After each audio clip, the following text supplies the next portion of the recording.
அனைவருக்கும் வணக்கம். இன்றைக்கி ரொட்டாவேட்டர் வேலைன்னு பார்த்திங்கன்னா நம்ம தோட்டத்திலேருந்து ஒரு 1.5 கிலோமீட்டர் கந்தல ஓட்டிகிட்ருக்குறோம். இந்த காடு பார்த்திங்கன்னா ஃபஸ்ட்டு பெரிய கலப்பை 2 அளவு, சின்ன கலப்பை 2 அளவு ஓட்டி வச்சுருந்தா 1 ஹவர் கட்டியிருந்தங்காட்டி ரொட்டாவேட்டர் ஓட்ட சொல்லிட்டாங்க. 2 வண்டியுமே ரொட்டாவேட்டர் போயிருந்தா 3 மணி நேரம் ஓட்டினா 2 வண்டியும் சேர்ந்துமே கையோட பார் ஓட்டலான்னு அந்த வண்டியுமே 3வது வண்டியுமே நம்ம கொண்டு வந்துட்டோம். 2 வண்டி நம்ம டிரைவர் ஒருத்தருமே நாமளும் ஒரு வண்டியில் ரொட்டாவேட்டர் ஓட்டினா இன்னொரு டிரைவர் வந்து பாறை ஓட்டுறதுக்கு தகடெல்லாம் மாட்டி வச்சுட்டு இருந்தாங்க. வெங்காய சீசன் தொடங்குறதுனால உழவு வேலை கொஞ்சம் கரெக்டாக இருக்குது. அப்படியே நம்ம டைமிங் வந்து கரெக்டாக ஃபாலோ பண்ணி ஓட்டினா மட்டும்தான் ஓட்ட முடியுது.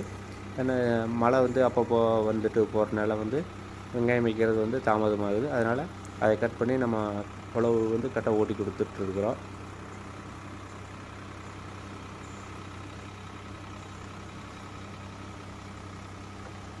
மேல் முன்னோர்களில் சந்திக்கிறேன். நன்றி.